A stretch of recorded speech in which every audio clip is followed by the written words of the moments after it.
Nataka tuzungumze hivi, talking of this amazing guys, kijana Jose Caleson na Alfani Music. Tutazungumzia kuhusiana na swala ambalo kuna mtu fulani aliweza kusema, mkiweza kucombine effort pamoja nyinyi watu watatu, injili ama nyimbo za injili, industry ya gospel music itarudi tena. Have you ever thought of that? Lakini kabla hujanijibu nataka unieleze ulikutanaje na hao majamaa? Jose Caleson, yes, alikuwa jamaa wa mtatu huko tu, msanii huko Nakuru tu. Jamaa wa mtaa, like homie. So alikuwa tu msanii, but inze zile bado mimi sikuwa bado nimetoka. So mtu kama Jose Caleson na wimbo wake wa Dawa na video, official video, yes, alikuwa jamaa mkubwa sana kwangu. Unaona? So hata most of the events, yes, hakuwa anakuja.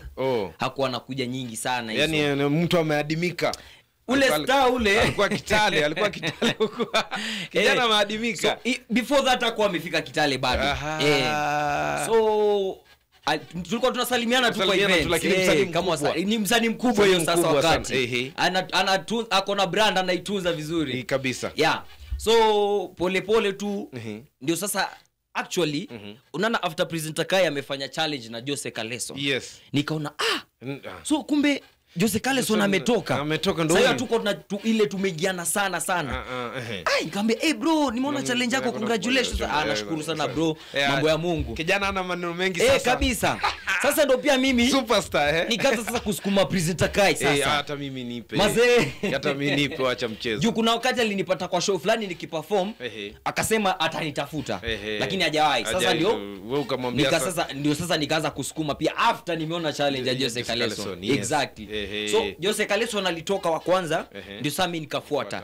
Exactly. So Jose tulikuwa tunapatana na yeye mtamtatu huko kwa mashow, kwa events.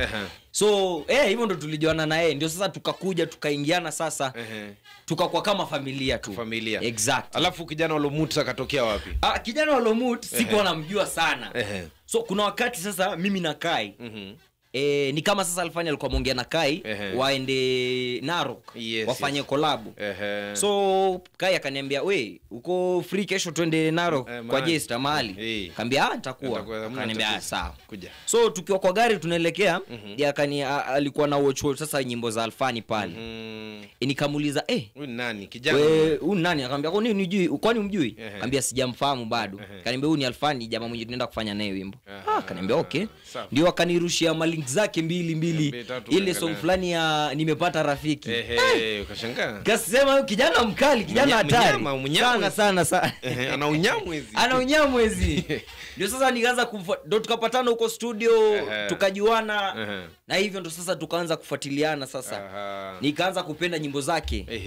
Pole tu hivyo till sasa tukafanya song na yeye inaitwa Nakutegemea sasa. Nakutegemea, by the way. Song iko hapa. So tangu hiyo siku umekuwa hivyo. Apart from that, now back to my question.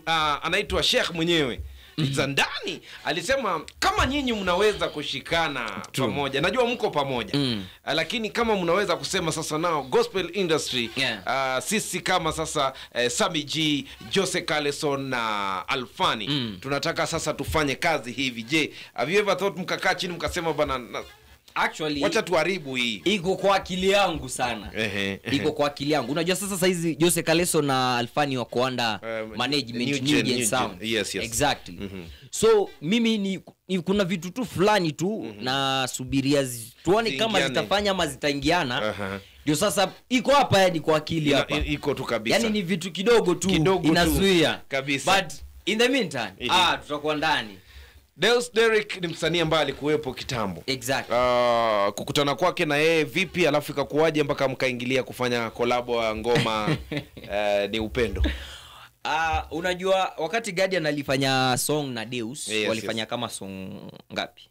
2 hiyo time. Mungu anakumbuka na Nimependa. Yes. So ndo nikaanza pia kufuatilia Deus Derrick. Unajua mimi nikiona msee mwenye ameshapatia msanii tick, naanza kumfuatilia kabisa. Nikapenda song zake. Mimi nikisikiza song na nipende, ni hivyo kabisa. Sasa nikaanza kufuatilia Deus pole nikaanza kumtumia ma video hadi nikiimba imbo yake. Lakini sio time Deus alikuwa ananilenga sana. Anasema kijana bado. Kwa kuwa bado. Exactly. Ndio sasa tuseme ni fate ilitukutanisha pale kwa Guardian. Yeah, tukafanya song, tukafanya hizo vitu zote until sasa mimi ndo nilikuwa naomba Deus collab. Sisemi nikisikani kama naisema vibaya. Naelewa, yote tutatoa. Producer hiyo utaka. Hiyo wasimu hajasikia. Nilikuwa nasumbua Deus sana collab anisaidie. Yes. But alikuwa anani assume. But alikuja akajeleza baadaye akasema maybe hakuwa kwenye hiyo position ya kunisaidia mimi. Exactly. Yes. Sasa ndio baadaye sasa akaja akaniambia we Sami, tufanye kitu sasa. Tufanye kitu. Mimi siwezi kataa. Siwezi kataa kweli. Sema ndio hivyo. Ndio hivyo tu. Ni injili tupige. Kabisa, ni injili. Tufanye. Ndio sasa tukapiga ngoma hapo na Deus.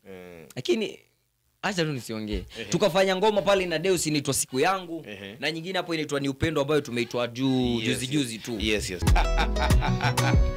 Hiyo nayo ilibidi tu producer acha shine va. Baraka tele za Mungu. Thank you so much. Time zetu zinanikimbiza sana, nasikia producer ananong'oza anasema namna gani wewe. Wapendwa wote, niliwaambia leo Jumapili ya baraka na tunaendelea kubarikiwa naye Sammy G. Na Sammy G tunashukuru sana kwa kazi ambayo unafanya katika tunasema industry hii ya gospel, kwa sababu tangia mwanzo wa wewe kuweza kufahamika hadi sasa Sammy G ni ule ambaye bado unaongozwa na Mungu, unaongozwa na Roho Mtakatifu, na tunashukuru. Mivida anasema hi Sam, anasema much love from Eldoret. Nashukuru. Watu wa Eldoret ndio hivyo. Sammy G ana mpango gani sasa? Sammy G sasa ana mpango ya kutoa nyimbo. Nyimbo zaidi ya nyimbo. Kabisa. Nyimbo nyingi. Nina mpango kwanza wa kuachilia album. Mungu tu atuongoze. Kabisa. Kabisa. Maybe probably next year huko tutatoa. Vitu zitakuwa zinashuka. Tupe